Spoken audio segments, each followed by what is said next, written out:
آج ہم اپنے کالیگ سینیٹر اعظم سواتی، اپنے قائد عمران خان اور جس طرح کے کہا شہید صحافت ارشد شریف کے ساتھ یکجہتی کرنے کے لیے جمع ہوئے ہیں، اور عدالت عالیہ کے سامنے جو اس پاکستان کی سب سے بڑی عدالت ہے اس دفعہ ان کے لیے ہم جمع ہوئے ہیں، اور ہم نے ایک یادداشت جمع کرائی ہے جس میں کہ ہم نے یہی مطالبات کیے ہیں جس کا کہ ذکر ابھی ہمارے کالیگ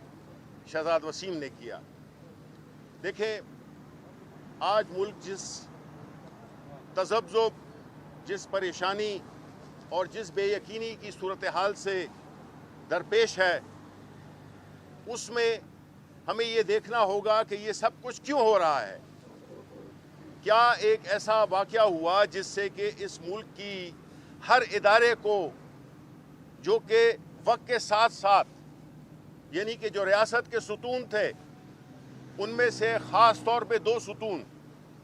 ایک قانون یعنی عدلیہ اور دوسرا جو ہے وہ ہے پارلیمنٹ، پارلیمنٹ کو گھر کی لونڈی بنا دیا گیا۔ یہاں پہ عوام کے مسائل کا حل نہیں کیا جاتا، ان کے لیے قانون سازی نہیں ہوتی۔ پارلیمان آج استعمال ہوا ہے اپنے آپ کو NRO دینے کے لیے، ان چوروں کو تحفظ دینے کے لیے، ان کی چوری کو قانونی بنانے کے لیے۔ یہ نظام جس میں کہ انصاف نہ ملے لوگوں کو، جس طرح کہ ہمارے قائد کو جس پہ کہ قاتلانہ حملہ ہوا، اور اس کا یہ قانونی حق ہے کہ وہ اپنے جن پہ ان کو شک ہے ان کی نام پہ FIR کاٹی جائے۔ لیکن آپ نے دیکھا کہ کتنا ملک کا مقبول ترین لیڈر، ایک ملک کی وفاقی جماعت کا، ملک کی واحد وفاقی جماعت کا چیئرمین لیڈر، جس کو کہ چاہنے والے اس پورے ملک کے طول و عرض میں ہیں، اس کو انصاف نہیں مل سکا، تو باقی لوگ کیا ہیں؟ ہم یہ چاہتے ہیں کہ آئین محض ایک کاغذ کا ٹکڑا نہ ہو جس کو کہ بنا دیا گیا ہے، اس کو سلیکٹیولی اپنی چیزوں کو پروٹیکٹ کرنے کے لیے اس کو استعمال کیا جاتا ہے، اور عوام جو کہ اس ملک کی حقیقی طاقت ہے اس کو بالکل کیڑے مکوڑوں کی طرح ٹریٹ کیا جاتا ہے۔ ہم چاہتے ہیں کہ اس ملک میں انصاف کا بول بالا ہو، آئین کی اور قانون کی بالادستی ہو، جو کہ ہمارے لیڈر عمران خان بارہا کرتے ہیں۔ ہمارے پرامن مارچ ہیں، ہمارے پرامن ہماری جدوجہد ہے، اور یہ جدوجہد جو کہ حقیقی آزادی کی ہے اس کا مقصد ہی یہی ہے کہ یہ ملک صرف 1% کے لیے نہیں بنا تھا، یہ ملک پاکستان کے 22 کروڑ عوام کے لیے بنا تھا۔ اس وقت اس سارے اداروں کے جو بینیفیشریز ہیں وہ 1% لوگ ہیں۔ عمران خان یہ جدوجہد کر رہا ہے کہ یہ جو اس ملک کے جتنے بھی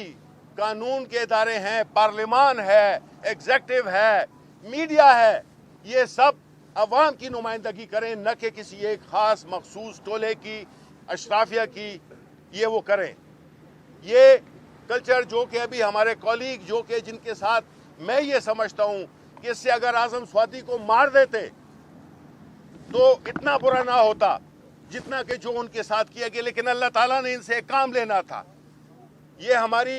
تحریک کا ایک وہ ستارہ ہے جس کے ذمے جس طرح کہ عمران خان کے اللہ تعالیٰ نے ان کی زندگی بچائی،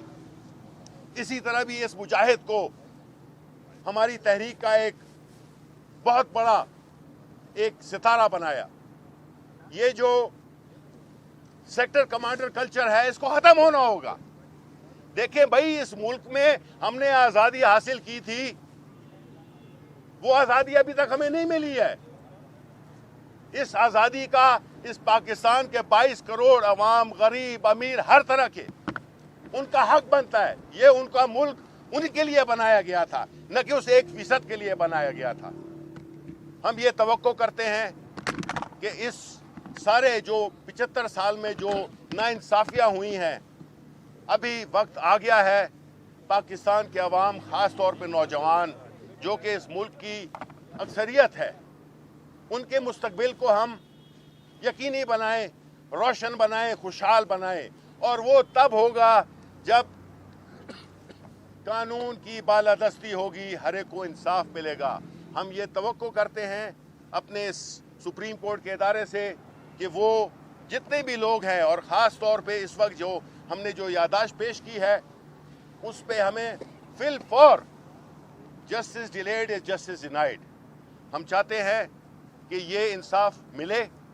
کہ تاکہ پاکستان کے عوام کو ان اداروں پہ اعتبار آ جائے، کیونکہ اس وقت اعتبار نہیں رہا، یہ ادارے کھوکھلے ہو چکے ہیں، ان کا کوئی سپورٹ نہیں ہے، پبلک سپورٹ نہیں ہے۔ اس لیے اگر ان اداروں نے اپنی ساکھ کو بحال کرنا ہے تو یہ نہیں ہے کہ ہمارے حق میں فیصلے کریں، ہم یہ کہتے ہیں کہ انصاف نہ صرف ہو بلکہ نظر بھی آئے کہ انصاف ہو رہا ہے۔ بہت بہت شکریہ۔